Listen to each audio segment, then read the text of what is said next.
On va parler de MeToo. Salut. On va parler de MeToo, hôpital. Il m'a attrapé les fesses, les témoignages affluent sur les réseaux sociaux. La parole se libère dans le monde hospitalier, où perdure, selon des professionnels, un climat favorable aux violences sexistes et sexuelles.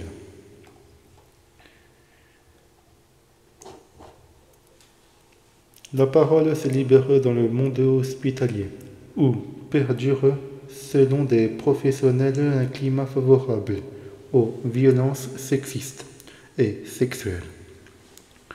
Après les accusations d'une infectiologue sur les agissements d'un urgentiste prédateur sexuel, la parole se libère dans le monde hospitalier, où perdure, selon des professionnels, un climat favorable aux violences sexistes et sexuelles, ainsi qu'une tradition d'homme État. Les récits se multiplient sur les réseaux sociaux, sous le hashtag MeTooHôpital. Elles sont infirmières, aides-soignantes, médecins ou encore membres du personnel administratif de l'hôpital et n'hésitent plus aujourd'hui à raconter les agressions dont elles ont été victimes. On va lire les messages sur X.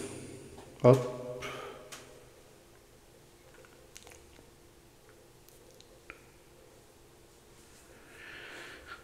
Le premier c'est où? Là, c'est le deuxième. Premier, c'est. J'ai été interne puis externe dans les années 90. J'ai vécu mon lot de gestes déplacés d'agression, pelotage de seins, baisers forcés dans des ascenseurs. Mais ce qui m'a le plus pesé était le climat permanent de micro-agressions en toute impunité.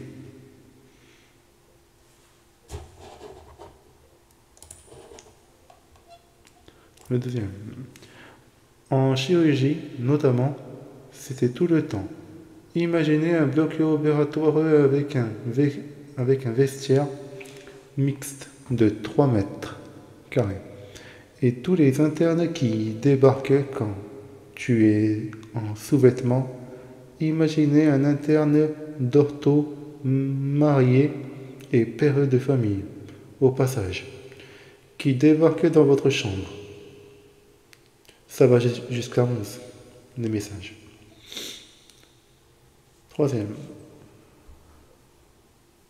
Vous charge sur son épaule comme un sac de patates et vous emmène malgré vos cris dans sa chambre, où il a mis un voile rouge sur la lampe de chevet. J'ai eu la chance qu'un autre interne nous voit passer et vienne me sortir de là.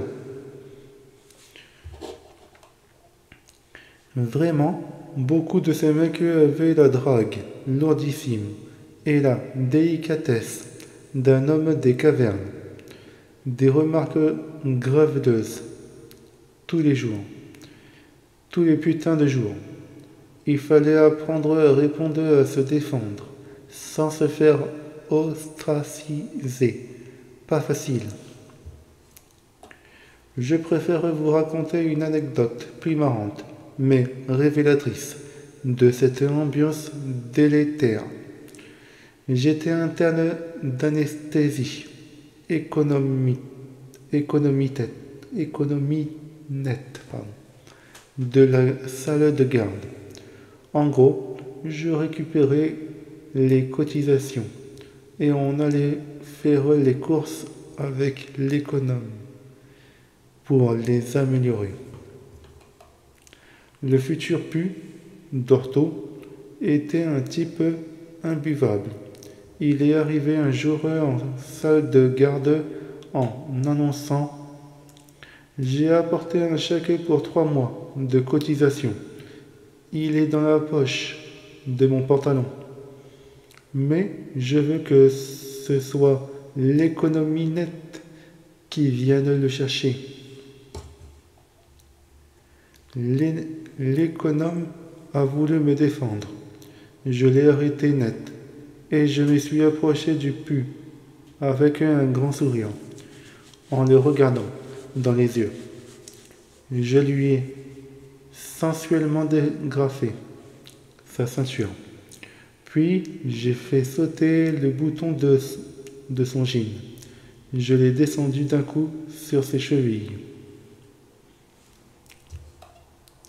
J'ai récupéré le chèque dans la poche et je l'ai planté au milieu de la salle de garde, en slip et le futal sur les pieds, sous les applaudissements des collègues.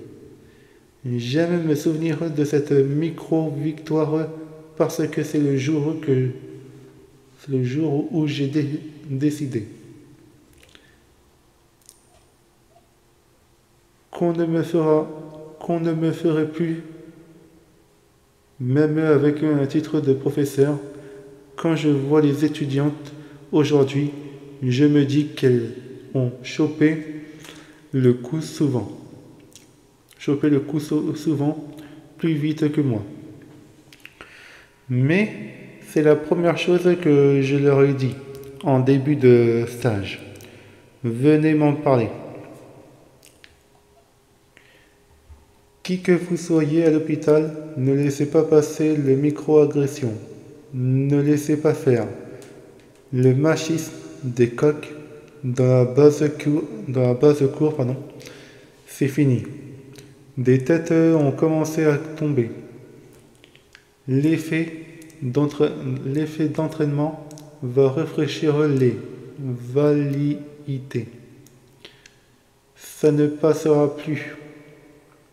Et merci Joanne Anne, qui, une fois de plus, a su mettre le doigt là où ça fait mal.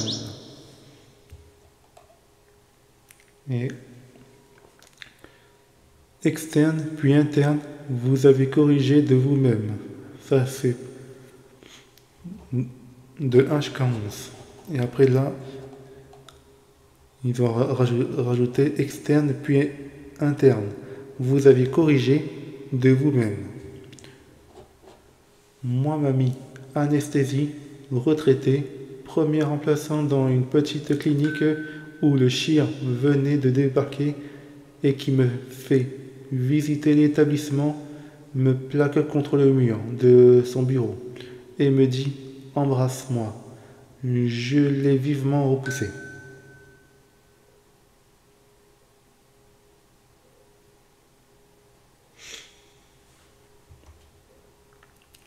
J'ose espérer que les filles externes et internes actuelles se défendent mieux que leur mère. Mon père était anesthésiste. Il m'emmenait enfant à la clinique. Ambiance. Mon fils est en 6e année. Fille et garçon se liguent pour empêcher les agresseurs.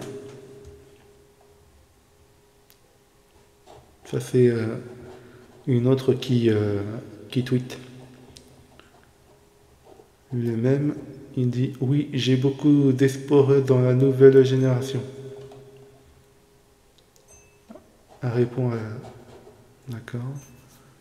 Chaud, donc, qui dit « Édifiant. On ne peut que souhaiter que ces témoignages soient relégués au passé. Ce n'est pas acquis, même si les mentalités et l'impunité semblent aller dans le bon sens. À vrai dire, je m'inquiète moins pour les nouveaux que pour les vieux.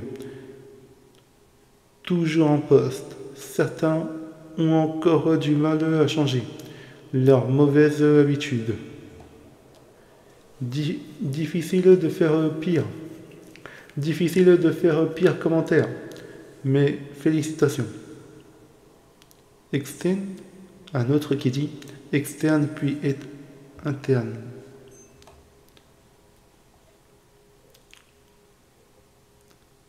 Le bisutage des P1 était et encore l'apéritif de ce qui se passera à l'internat.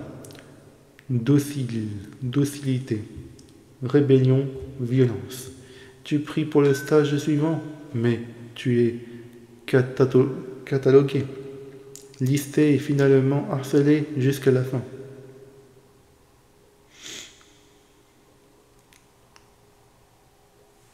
On va mettre une vidéo.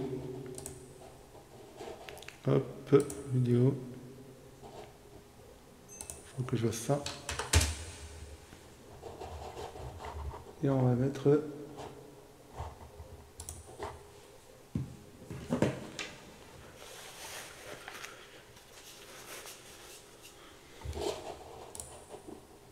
les hôpitaux de Paris à distance. Pour en parler, j'accueille Emmanuel. Bonjour, merci d'être sur le plateau. Vous êtes président du syndicat des internes des hôpitaux de Paris. À distance avec nous, Anne Jouan, bonjour, journaliste indépendante, autrice de cette enquête MeToo à l'hôpital Patrick Pelloux dans la tourmente pour Paris Match dans un instant. Et je la vois apparaître, le docteur Anna Bector, vice-présidente des jeunes médecins chargés de l'égalité femmes-hommes. Emmanuel Hay, je vais débuter avec vous parce que votre syndicat lance un appel à témoignage adressé à ceux qui ont travaillé avec Patrick Pelloux, mais aussi concernant les autres médecins. Quel est l'objectif de cet appel à témoins ? L'objectif, il est assez simple. Nous, à ce jour, on n'a reçu aucun signalement au sujet de Patrick Pelloux, mais dès lors qu'on a des informations qui nous permettent de croire qu'il y a eu des faits de ce type dans des services, on va aller contacter tous les internes qui sont passés par ces services dans les dernières années et leur demander s'ils ont été victimes ou témoins pour ensuite essayer de les aider, de les accompagner dans leur démarche. Si c'est le cas, en quoi vous pouvez les aider ? Parce que vous n'avez pas de pouvoir de police, vous n'avez pas de pouvoir d'enquête ? Bien sûr, et on prétend pas avoir ce pouvoir, c'est pas notre rôle. Nous, notre rôle, c'est justement d'aider ces potentielles victimes à se libérer, à prendre la parole et les orienter vers les personnes à contacter et les aider dans les démarches. Anne Jouan, journaliste indépendante, vous êtes autrice de cette enquête dont on parle. Ce qui est frappant, c'est les mots de Karine Lacombe, l'infectiologue, qui déclenche un petit peu, si je vais dire, cette affaire. Elle dit ne pas vouloir stigmatiser une personne et vouloir montrer que c'est un problème systémique. Est-ce que c'est aussi votre constat ? Oui, bien sûr, il n'y a aucune raison que l'hôpital soit un monde à part, épargné par une vague qui traverse tous les pans de la société. C'est juste que c'est maintenant le moment où, pas vraiment les femmes parlent, parce que c'est pas ce que j'emploierais comme expression, mais plutôt le moment où la société est apte et prête à enfin les entendre quand elles s'expriment. Pardon, je rectifie, mais le mot systémique qui est employé par Karine Lacombe, il va même plus loin que ça. C'est-à-dire qu'on n'est pas dans un monde qui est épargné, qui serait potentiellement épargné par ces affaires. On est dans un monde qui, structurellement, connaît ce style d'affaires. Et c'est peut-être ça qu'il faut changer, ou dont on doit prendre conscience. Oui, bien sûr, mais encore une fois, l'hôpital n'est pas exempt de cette vague de fond qui touche l'ensemble de la société. C'est juste qu'aujourd'hui, on accepte enfin d'entendre et d'écouter les femmes qui parlent de ce problème. Karine Lacombe sort son livre le 11 octobre dernier. Il y a un chapitre entier, le 6e chapitre, qui est concerné qui concerne Patrick Pelloux, et personne ne lui a posé la question quand le livre sort de savoir de qui il s'agitait comme urgentiste. Ce que je veux dire par là, c'est que tout est sur la table, et c'est juste, je dis juste d'un point de vue ironique, c'est uniquement un problème d'écoute. La société, les directeurs d'hôpitaux, les gens à l'hôpital ne sont pas n'étaient pas aptes jusqu'à encore pas si longtemps à entendre ce que les femmes disent depuis longtemps, en fait. Docteur Anna Bector, quelle est votre analyse ? Est-ce que vous partagez ce constat ? À la fois le côté de comportement inadapté de façon systémique qui font quasiment partie de l'hôpital ou du monde de la santé. Est-ce que c'est quelque chose que vous constatez, au-delà évidemment du fait que vous le dénoncez ? Alors oui, je suis le docteur Anna Bector. Alors je suis vice-présidente du syndicat Jeunes Médecins. On représente les internes jusqu'à la fin de carrière des médecins, toutes ces spécialités confondues. Et effectivement, ce combat dont nous sommes précurseurs est un combat que nous portons depuis toujours, parce que cette problématique de discrimination et de violence sexuelle et sexiste existe dans le milieu depuis toujours.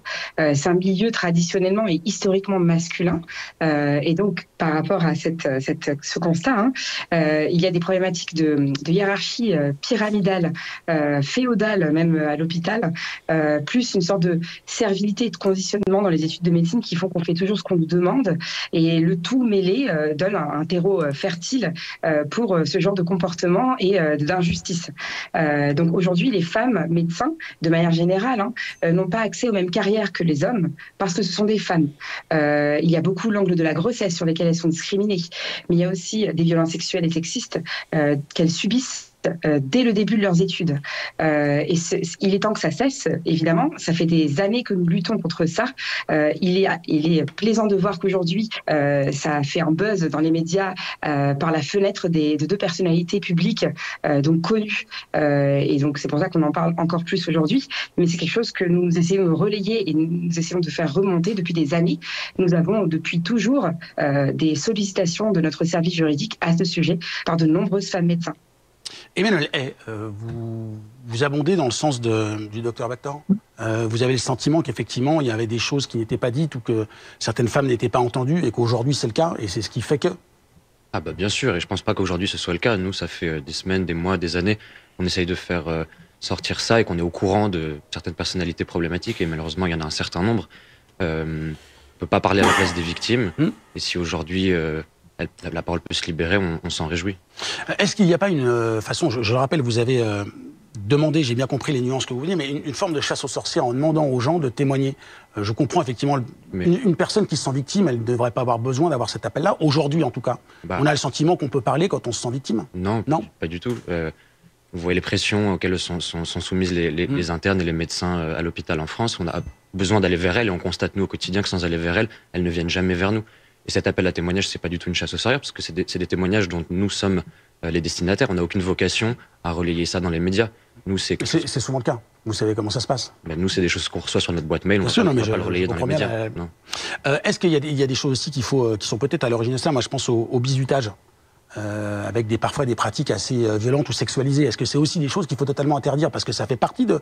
Quand on dit que ces comportements-là sont systémiques. Je pense pas qu'il faille interdire, je pense pas que ce soit la bonne manière de faire. Je pense que globalement, il faut changer, c'est sûr, et que le bizutage et que l'ambiance carabine, tout ça contribue un peu à façonner un peu cette atmosphère. Mais interdire, non, je pense pas que ça passe forcément. Interdire ou limiter, je sais pas. J'aimerais que les jeunes médecins se saisissent spontanément de ça et le fassent sans qu'on ait à leur interdire. Docteur Bactor, vous avez aussi l'impression que ça fait partie des possibilités pour changer justement cette culture, cette philosophie, cette façon de faire? Alors, je trouve ça relativement simpliste de mettre les choses sur le dos de ce genre de tradition carabine. Il est évident que ce n'est pas la seule explication, loin de là. C'est, comme on le dit depuis toujours, un systémique. C'est un système construit féodal sur une hiérarchie pyramidale avec des pleins pouvoirs de l'entre-soi, de la cooptation et donc des gens qui se protègent les uns les autres, qui ont le pouvoir entre leurs mains. Et il ne faut pas oublier que 80% des professeurs universitaires sont des hommes, les présidents de CME sont majoritairement des hommes, donc les pouvoirs dans l'hôpital en tout cas, ou dans le système de santé de manière générale, est entre les mains des hommes. Et donc ça fonctionne par cooptation et donc il y a une véritable omerta dans notre métier. C'est bien pour ça que ça se poursuit encore aujourd'hui en 2024 et que c'est encore de beaux jours devant eux, malheureusement, parce que les gens se protègent, parce que les gens ont peur pour leur carrière, que lorsqu'on s'exprime de manière non anonymisée, comme moi j'ai pu faire dans mon cas personnel, parce que j'ai aussi subi des discriminations pour ma carrière, où on m'a interdit de faire un enfant pour avoir un poste dans un CHU, notre carrière est foutue. Enfin, la carrière universitaire, vous savez, c'est un petit milieu, tout le monde se connaît, ça fonctionne par cooptation. Donc les gens ont peur de parler, c'est ça la problématique, c'est qu'il y a une véritable omerta, et la problématique aussi, c'est qu'il n'y a pas de solidarité, toujours dans cette même veine, c'est que c'est une problématique d'individualisme, un peu d'omerta aussi, on peut pas trop leur reprocher, parce que les gens ont peur pour leur carrière, tout simplement. Donc c'est très compliqué et très ancré. Je suis contraint de vous interrompre, mais on a bien compris, c'est aussi le pourquoi de cette invitation. Merci à tous les trois d'avoir été sur le plateau et à distance dans le live week-end. Qui a parlé d'économie?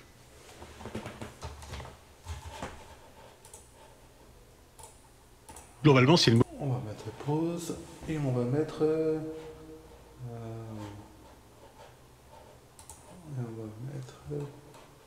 Est-ce que je peux accéder à Instagram?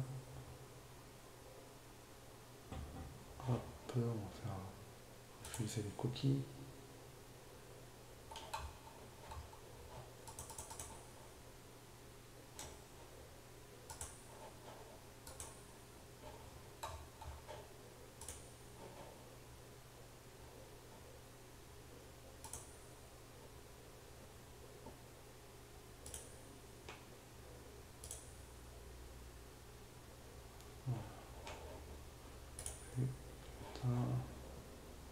On dit quoi je refais. Comment on dit? Je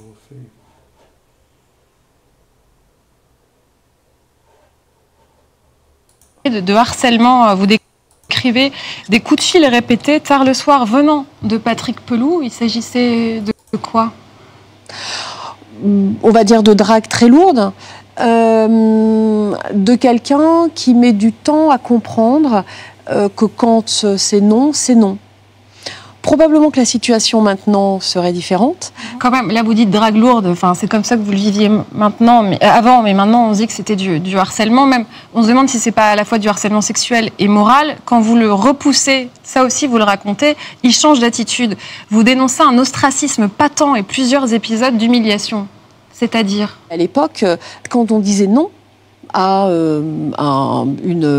la drague lourde, etc., on avait facilement des sanctions. Alors pour certaines, c'était des sanctions de promotion, et puis pour d'autres, dont moi j'ai fait partie, c'était plutôt des attitudes au quotidien qui nous mettaient en défaut par rapport à notre savoir médical, à notre éthique professionnelle.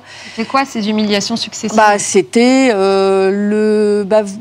vous savez, comme quelqu'un qui a une parole d'autorité et qui va avoir des propos humiliants, des propos méprisants au quotidien, qui fait qu'on se sent mal quand on vient à l'hôpital avec cette espèce de boule au ventre.